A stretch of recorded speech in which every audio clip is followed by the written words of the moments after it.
What's going on, everybody, and welcome to another episode. So for today's video here, I'm going to talk about Hotswap keyboards. If you're not familiar with Hotswap keyboards, pretty much those keyboards or those PCBs that's in the keyboard is hot-swappable. And so what you can do with those keyboards or that PCB is remove the key switches without desoldering. So if you are new to mechanical keyboards and you're trying to figure out which one will be better for you, that's going to be a matter of knowing the information about those keyboards and the difference between soldering and hot swap. But for this video, I'm just going to strictly talk about hot swap and the pros and cons of it. So in the video, I'm going to use the RamaWorks Kara, and in particular, a lot of the times what you use as far as like the plates, the PCB, pretty much here when you're looking at PCBs that are hot swappable, they most likely will feature the kill sockets. And what the kill sockets are sockets that are soldered onto the PCB. So that's what makes the PCB hot swappable, whereas you don't have to solder the actual key switch to the PCB. Now, the pro of hot swap PCBs is the fact that you don't have to solder at all. It is no soldering whatsoever. It's one of the easiest builds to do depending on that kit. I probably will talk a little bit more about that in a different video. When you purchase your kit, you will not have to solder any key switches to the PCB.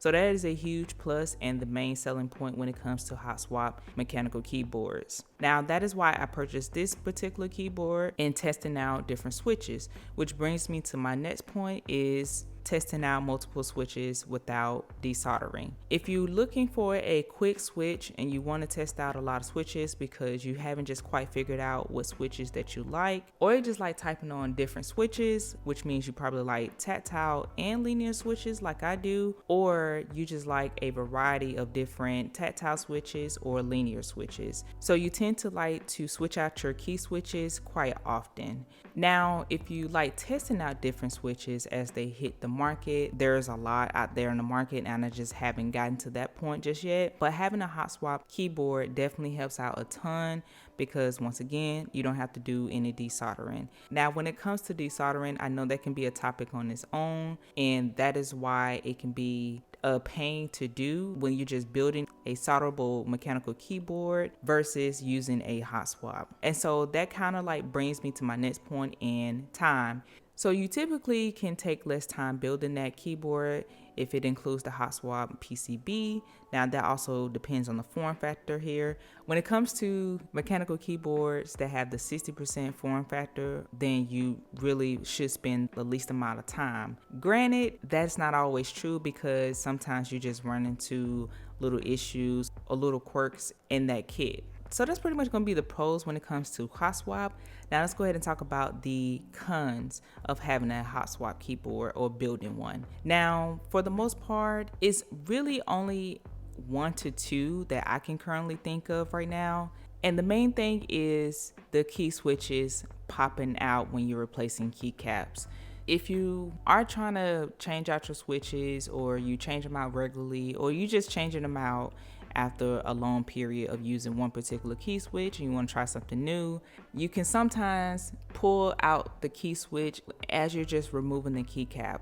So what I mean by that is you're pretty much just taking off a keycap here and then the switch will come out as well. So there's not as much security as it would be using a solderable PCB, and that's one of the things that's kind of the major con about using hot swap. And I haven't ran across where it could damage your PCB, but I wouldn't expect it not to. So you have to be extremely careful when inputting the key switches as well as removing them. Definitely have some patience and take your time when removing your keycaps and your switches. That also kind of pivots into another point. When you're putting in your key switches, sometimes you can use excessive force and that can damage the PCB depending on that PCB. So you have to be extremely careful when you're adding too much force to make sure you get that click or that snap in that socket. You're trying to make sure the key switch pins are connected to the sockets, and sometimes you just have to just be a little bit gentle with that just to make sure you don't damage that PCB but still get that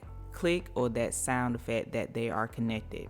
So another thing I just want to kind of mention as a con, but not necessarily, is just something worth noting. When you're building using a Hotswap PCB, the plate definitely matters. This can also be included in just building a keyboard in general. You want to have more of a sturdier plate. So for example, like a brass plate, those plates are typically ideal for hot swap builds because they're a lot sturdier, and then the key switch can stay in place as you're removing keycaps. So I definitely would recommend to do that, especially with your first 1 or 2 builds. You don't have to worry too much about damaging the PCB or damaging a key switch. So another thing to include here is you may run into bending pins a little bit more. Now granted, you're not going to typically hurt anything besides the PCB. When it comes to extra force, I typically take my time on installing as well as removing. So yeah, definitely be careful when choosing, your plates, because again, that can definitely help out when installing and removing key switches. So overall, do I recommend Hotswap? Definitely. Like, I enjoy using this Hotswap keyboard for the pro reasons. It is convenient, a little less time consuming than a soldering build. So hopefully all these things make sense. Maybe in the future I can compare the two. If you guys are interested in that, let me know in the comments. If you're not quite ready to solder yet, this is definitely a option for you. It's definitely a way to step into the mechanical keyboard custom world. If you're not ready to solder, or you just don't quite have the means to solder just yet, Hotswap is definitely something to seriously look at. But as time goes on and you do solder for the first time, it's not as intimidating as it may seem, because after building my first keyboard, it was a lot easier than I thought and less intimidating. So that's pretty much gonna wrap up the video here. I hope you found this video helpful as always, and give the video a thumbs up. It helps out the video a lot, as well as let me know if this video was just helpful in general. And if you're not familiar with the drill, hopefully you consider subscribing, and as well as sharing the video for others who are trying to see if Hotswap is a good route for them. But other than that, you guys, I will catch you in my next video. Peace.